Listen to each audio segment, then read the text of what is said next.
Hello, everyone. Thank you for joining us today. We're thrilled to be here because this is our first webinar since the Juniper Networks acquisition of NetRounds. Hopefully you've all heard by now that NetRounds has been rebranded and is called Paragon Active Assurance, a part of Juniper's Paragon automation portfolio. Today's webinar will be held by Juniper Networks' Cyril Desau, Product Marketing Director for Paragon WAN Automation, previously the VP of Marketing at NetRounds. He will be joined by analyst Mason's Anil Rao, Principal Analyst and Researcher. Today's agenda will start by identifying the need to improve customer experience and satisfaction in telecom, engineering and operation teams, the challenges that they have, and how automation can help them, how to leverage active assurance as part of the full service lifecycle, the service activation testing problem, and how you can easily solve it, key characteristics for automated active assurance, and moving into a tier 1 success story, followed by finally a Q&A session. Now, you will see at the bottom of your screen a Q&A box. Please feel free to write your questions in that box during the presentation. Some questions will be addressed verbally at the end by our speakers. Alternatively, you'll receive a direct reply in the chat box. Without further ado, Cyril, over to you. Thank you, Natasha. My name is Cyril Desau. I am a Director of Product Marketing at Juniper Networks. I'm quite happy to be co-presenting here with Anil today from Analysis Mason. I know Anil from many years and is truly an expert in service assurance and automation. I would also like to thank you everyone on this webcast and for participating to this webinar on zero-touch testing. As we all know, communication service provider can differentiate with superior customer experience. This is then not surprising that in the telecom study from Ernst & Young that we see here, we can see that 78% of respondents claim that customer experience and satisfaction are top priorities. However, as we can see, one of the survey participants responded that currently our industry is plagued with churn levels that will terrify any other industries. So let's see how we can improve this. And so when talking about customer service experience, there are many aspects that we could focus on. For example, we could make sure that we have the right offer, that for the bidding processes are easy and automated. In this webinar, we're going to focus on explaining how a service provider can deliver the right service characteristics from day one, and how they can make sure that engineering teams can onboard customers quickly without impacting customer experience, all thanks to our zero-touch testing solution. So one of the issues that our industry has had for many years is that customers are first to find network problems. And a recent survey from Juniper Networks with 200 large companies in North America revealed that network problems are not reported or reported by end user, and only 39% of them are discovered by network operations. This means that more than 60% of network problems are discovered by customer or not reported at all.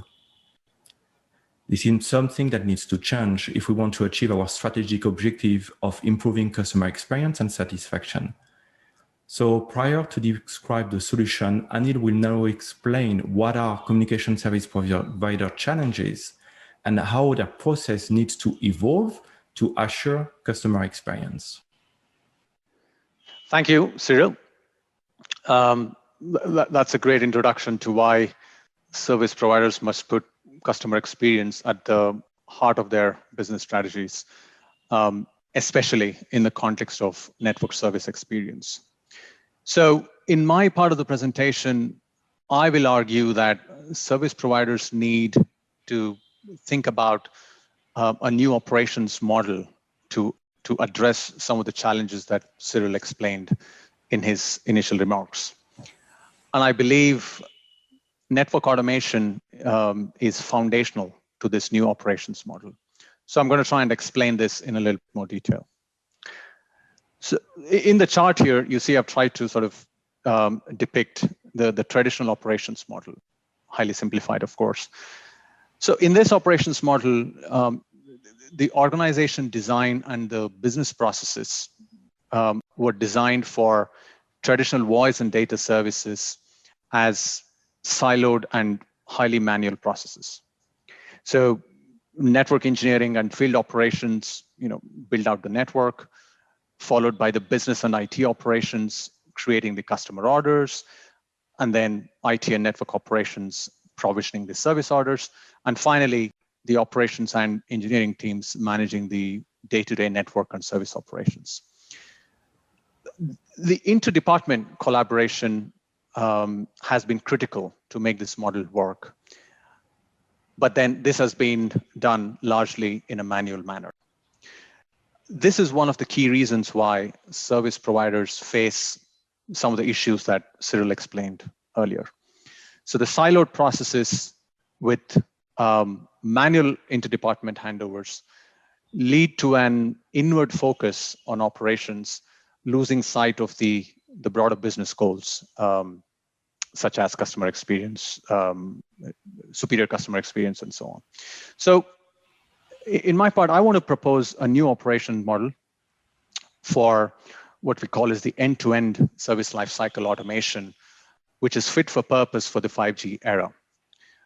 And more specifically, to achieve these broader goals, including reducing OpEx, increasing service agility, and as Cyril was saying, delivering superior customer experiences. Also, a new operations model will be necessary to support new business models, such as network as a service or network slices and so on, as well as managing the network complexity of the SDN and cloud-based 5G networks that we are starting to operationalize on an ongoing basis. Here is a simplified illustration of what the industry calls as the intent-driven network automation framework for service lifecycle automation. Now, one of the basic principles of this new operation model is that the business intent drives the rest of the operations.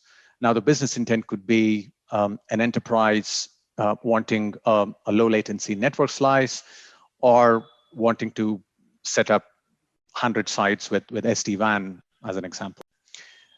So this business intent drives the automation of the service design for that network slice. So at this point, the service characteristics of the network slice is encapsulated in the service design, which is then translated into service intent through the service orchestration process. The service orchestrator then orchestrates across one or more network orchestrators, which further encapsulates the sort of the functions for translating the service intent to network intent. So during this process, the network orchestrators instantiate and activate the networking resources associated with the service, as well as validating and monitoring the network and service, as well as performing analytics-driven automated actions. So these automated actions would then drive the self-healing process of the network and the service before they have an impact on customer experience. So at this point, we've sort of moved from the design time operations to the runtime operations, and then back into the handover back into the runtime operations with the monitoring of the customer experience. So in this mode, the service lifecycle within runtime operations is a fully automated, policy-driven, self-controlling loop with the necessary touch points with the design time operations, with the handover from the service orchestration to network orchestration on one hand, and the self-healing and the automation of the runtime operations back into the customer experience and back into the business intent. So that's that's the other way. Now, according to our latest numbers, there are now more than 100 5G networks launched in over 44 countries. So even as these networks are being launched, service providers are telling us that they are in the midst of a plethora of network automation initiatives. So in this survey of 55 service providers that we did, more than 51% said that network automation is a top 3 strategic priority. And then that number increases to 75% who said that it is a top 5 initiative. So when you add the top 2 categories. Now, when we probed further, service providers also stated that increasing service agility, leading to enhanced customer experience, and reducing OpEx were the key drivers for network automation. Now, achieving the goal of full network and service automation, like I explained in the chart a couple of slides ago. Now, achieving that sort of a full automation will be a multi-year journey, and it will require an incremental or a stepwise approach. So Analysys Mason believes that service providers will need 4 key, highly interworking OSS pillars to achieve this goal. So we need, on one hand, the service design and orchestration systems, which enable automated network planning, design, rollout, and service design functions, supported by automated customer and service order orchestration, right? So this is mostly on the design time operation side of things. So these systems will translate the business intent into service intent, like I was explaining earlier, and design services by decomposing the customer request, which is the business intent, into network service requirements. Second, network orchestration systems will translate the service intent into network intent, managing and dictating the network resource life cycles within as well as across domains. As well as we're seeing with the introduction of edge clouds and central clouds and so on, the orchestration systems will have to work across these distributed edge clouds as well as central clouds to ensure that the services are activated when and where required and configured as needed. Third, a robust assurance platform or a solution is going to be essential to support automation at every layer and every domain of the network. So the assurance solution monitors the network and the service performance, as well as validating the services as they are activated. And the solution must integrate into higher level orchestrators to achieve the closed loop automation that I was highlighting earlier. And finally, fourth, the ML/AI-based analytics will provide the key insights required to drive assurance and network and service automation as a whole. So embedding ML/AI in all the layers of the operational stack will ensure that the execution of ML/AI and the subsequent actions are applied close to the point of need. Next. So with that backdrop of the network and service lifecycle automation framework, let us double click on one particular aspect of automated assurance, which is the theme of today, active testing. Now, active testing has been traditionally used, among other things, for test and turn up testing of services before handing over to the customer. So if you remember when I was explaining the current operations model, this is typically a manual handover between the IT and network operations department, who are responsible for service provisioning, the handover to the operations department, who then conduct the service validation before handing it back to the customer-facing departments for ultimately handover to the customer. Now, if we take that and then apply the new operations model, This process can be fully integrated into the network orchestration process as described here in the chart. So at the end of the provisioning process, the network orchestrator can automatically invoke the active testing routines to perform the process of test and turn-up validation. And the results of the test can be automatically communicated back to the orchestrator, which can then further take actions such as communicating with higher layer OSS, such as service orchestration, and hand over the service to the customer. So in addition to the test and turn up use case, active testing automation can also be applied, as I was saying, to a plethora of other use cases, and some of which are explained here. First, the validation of network changes before release to the customers. So this is an extension to the test and turn up testing, and provide further benefits by sort of significantly reducing the change management cycle time, which can take days or weeks. Let me run through the other use cases. Validating that the network supports business objectives. Now, this could be relevant to a wide variety of scenarios as well. So, but as an example, it could be for proactively monitoring quality of service of a mobile backhaul network, or the end-to-end voice and data service quality to deliver on the contracted SLAs. Faster fault isolation. So this is about using automated active testing to test individual network segments to isolate the cause of performance degradation. Validation of cross CSP services. So we're seeing demand for these type of services. So this is about testing the services that span multiple CSP networks and multiple clouds as well. Now, validation of hybrid services.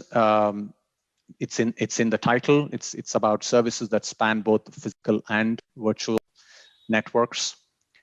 And finally, validation of VNFs and CNFs and services that span the virtual network. So as an example, this could be about validating and certifying VNFs and CNFs, the cloud native network functions, and the services as they are instantiated and activated. With those remarks, let me hand you back to Cyril. Cyril, over to you. Thank you, Anil. So as Anil mentioned, today we really want to focus on service activation testing. And some of you actually might not know what every engineer needs to do when they onboard a customer.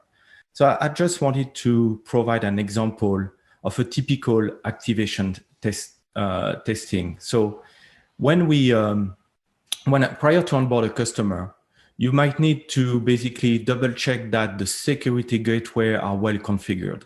You might need to double check the QoS profiling on the end-to-end service delivery chain. You might want as well to double check that a specific service like a VoIP service can run properly from end-to-end. If you're offering a managed service, you might want to make sure so that you have a reachability to the managed service from your customer location. And if you're using partners, you might want to make sure that your partners are delivering upon their SLA.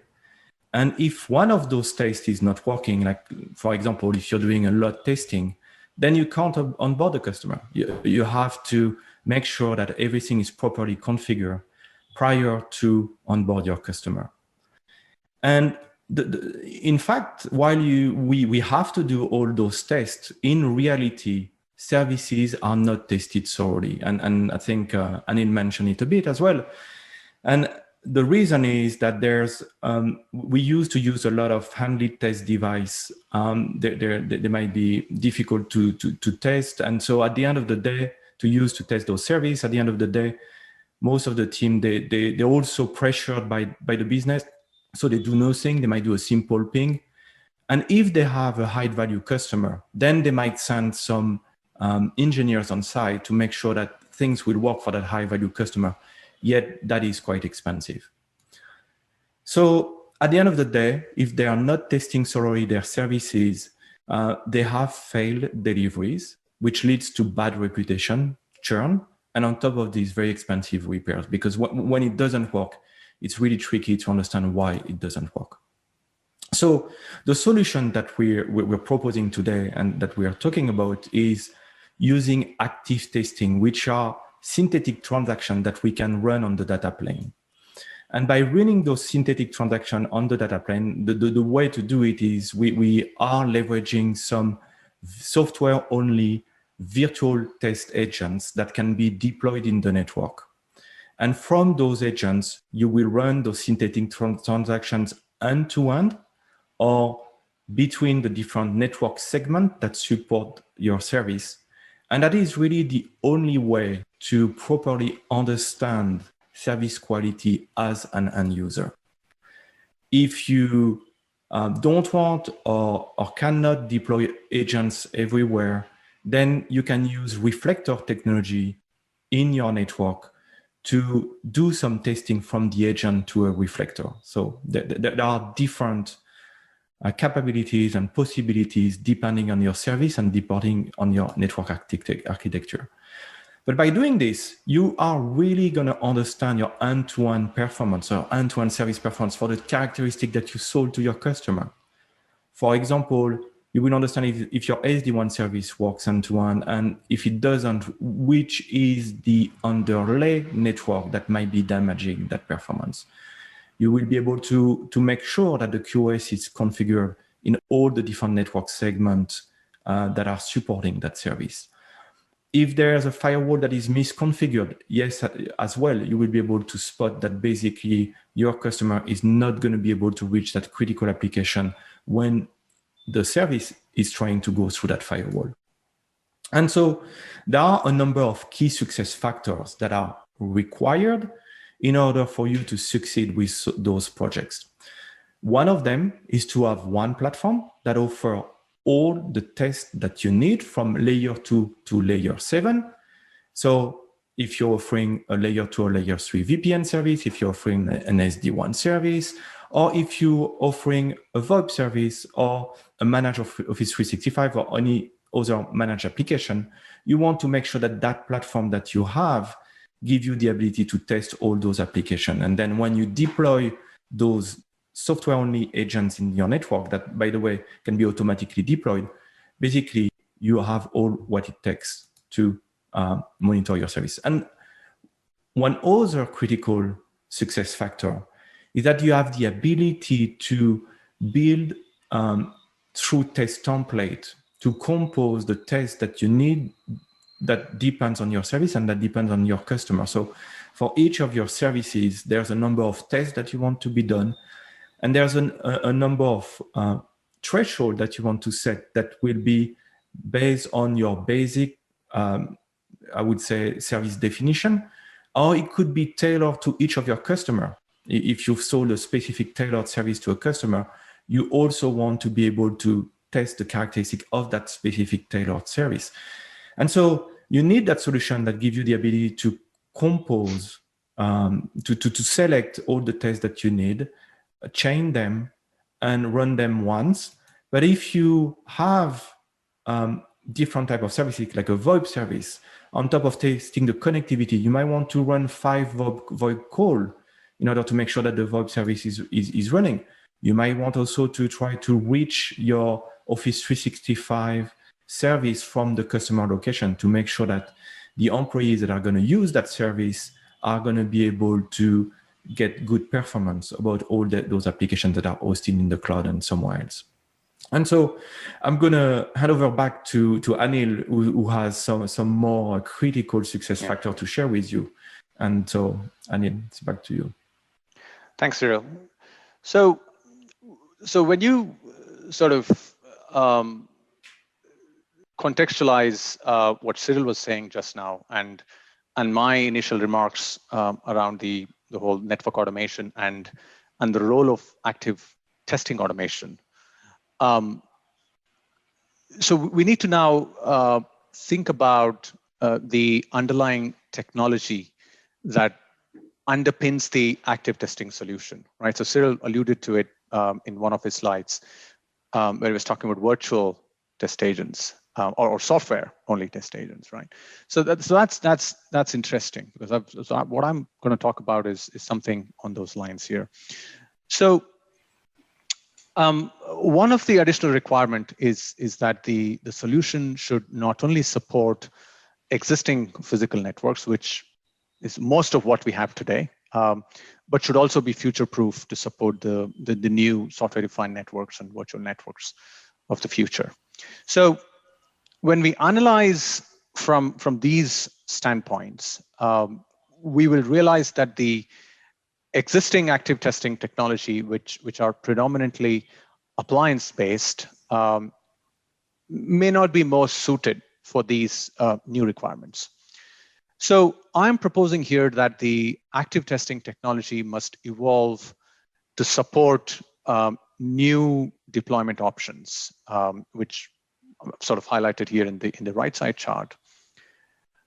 To start with the commercial hardware-based deployment model. So this provides the flexibility for service providers to deploy it on their own preferred hardware, and they can procure the active testing solution as a software-only license. So it gives them better flexibility.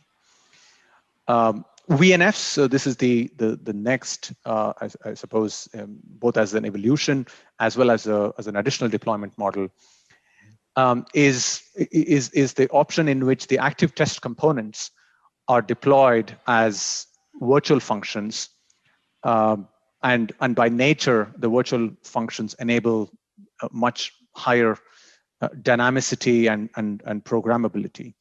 So we're getting more and more flexibility in the testing solution itself. And finally, containerized deployment model is in which the active testing components are deployed as microservices. And again, by nature, microservices enable a much granular control to scale and upgrade only those components that require it. So you don't have to apply the same actions for the entire test platform. So you could pick and choose the components that you want modified and so on.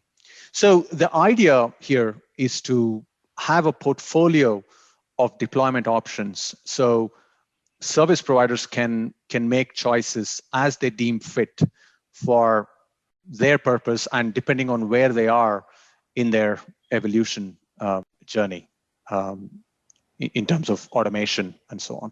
So in summary, I just wanted to highlight that as you move along this evolution for the test solution, there's going to be a higher level of control and ability to do much better automation because of that granular control and the dynamicity that the components provide. So it just sort of is a fit for purpose to the broader automation goal that the operators want to achieve. But at the same time, supporting a broad variety of deployment models, including physical, because many networks are still physical, and giving operators choice to make the evolution based on their timelines is going to be critical as a success factor. So to bring us back to the automation framework I discussed earlier, the test automation solution would look something like this that we've depicted here in the chart. So notice that the test orchestrator as a new component that we have introduced here in this architecture, the test orchestrator will manage the full portfolio of test components that just highlighted in the previous slide. So the idea is to abstract the test infrastructure from the higher layer OSS systems, and in the process provide a clean API-based interface for easy integration and ultimately better automation. So the network orchestrator would consume this API to interact with the test orchestrator for automating the test and validation processes that Cyril presented in detail and some of the use cases I highlighted in my part earlier. So at this stage, Cyril, I will hand you back for your final section and your remarks. Thank you, Anil. And so I'm going to start by just summarizing what we've said. When we want to deploy zero-touch testing, that's something, by the way, that can be done quite easily. But there are some key success factors. The first one is you really need a platform with deep networking capability, layer 2 to layer 7 traffic generation, the ability to have flexible test template. You need the ability to have a solution that can be deployed quite easily. So we didn't talk too much about a SaaS model or an on-prem model, but if you have the choice that gives you the ability to either go full on a SaaS, deploy that solution in SaaS, or if you prefer to do it on-prem, you can do it, or you can start with SaaS and then migrate your deployment to an on-prem. But what is critical is that what Anil just mentioned, that ability to have options for the deployment of the agents with software version, VNF version, and containerized versions. And then that platform has to be built for automation with REST APIs, net-confining models. And that is actually what we have with Paragon Active Assurance. And with Paragon Active Assurance, we can automate activation testing, provide real quality monitoring to operation, and as well give the ability to do very fast troubleshooting and even remote troubleshooting when needs be. And so I'm gonna now talk about a success story. So one of our tier 1 customer, as we mentioned, he has a traditional layer 2, layer 3 SD1 business service, and they're operating globally. And as such, they have a lot of partners network where they're buying connectivity to offer their own services. And so they've used those software agents, they've deployed them in some telco clouds, so in 4 telco clouds all around the world, to do all the testing from the telco cloud. So the testing could be done at the edge, but in their case, they choose to do it centrally. And by doing this, they were really able to really understand prior to onboard their customers, they were able to understand, are we going to meet our service level? Can we onboard the customer? And when that was not possible, or when they identified that there was issues, the SLAs are not yet met, basically they're able to really troubleshoot very quickly issues on the end-to-end service delivery chain. And often, and unfortunately, but often, some of the problems came from partner network. So they're able to locate the issue in the partner network. And as well, they're able to show the partner network their reports explaining why they believe that the problem is in their network, and give the ability for the partner network, therefore, to resolve the problem quickly. And so at the end of the day, prior to use the solution, it took them when they had an issue, it usually took them 5 days to locate that issue. And 5 days, so it's 5 days where you can't bill your customer, and people are waiting, everyone is frustrating, your account manager within the organization is pinging you, trying to understand when can we onboard that customer. And with the solution, now it takes them 2 hours to locate that issues. And if that issue is located in a partner network, they have the reports that they need to communicate with the partner and accelerate fixing those problems. And which means that they are now able to really onboard customer much faster, therefore also bill customer much faster. They've been able to reduce their service delivery failure rate significantly. And they're also able to reduce their OPEX. But what they explained to us is it's really the benefits for them is that there was a lot of people doing some manual tasks that are not really useful.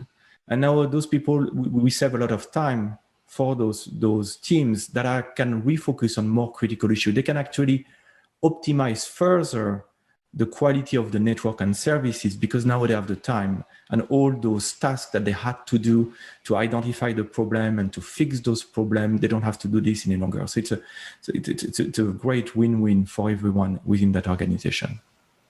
Now, Active Assurance is part of the Paragon portfolio. And Paragon is a model of excellence, which is what our customer can achieve with this portfolio of solutions on one automation. And as we discussed today, automations pave the way for an assured service experience. I will not have the time to highlight all of the products that are part of the Paragon solution portfolio. And if you are interested, we will be able to do up some follow-up webcasts, but you can find a lot of information on our website anyway.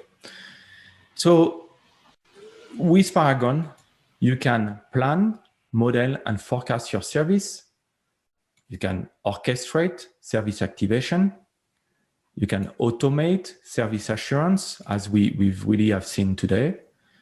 You can leverage machine learning to gain actionable insight on your service and networks. And last but not least, you can optimize your service infrastructure through closed loop automation.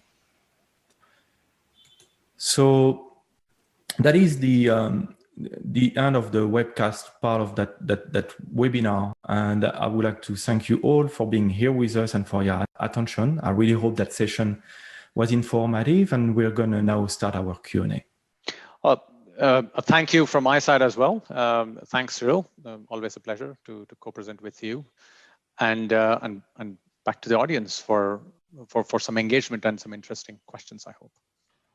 So we actually have a few questions coming here, and the first one I think is going to be for you, Anil. It's how critical is it to measure end user quality? Oh, thanks, Cyril. Well, I think you can't really fix something that you haven't measured, right? So right off the bat, I would say that measuring end user quality is absolutely critical, if not for anything, purely because from a customer's perspective, that's what they're paying the operators, the service providers for. So it's the service level agreements, it's the quality of service, it's latency, all the rest of it, in the context of service quality. So, without knowing how bad or how good the service quality is, you can't really take action to fix it. So from that perspective alone, it's absolutely critical to measure end user quality. And secondly, if you are in a position to measure end user quality and you have the necessary insights and the data on the existing end user quality that the operators are delivering to the customers, then you are in a much better position to drive the whole closed loop automation processes that we explained during the webcast. So you measure the end user quality so you can take some action to fix it and improve the service performance and the service quality, but then you also use the insights to sort of drive some of the ML/AI-based closed loop automation processes.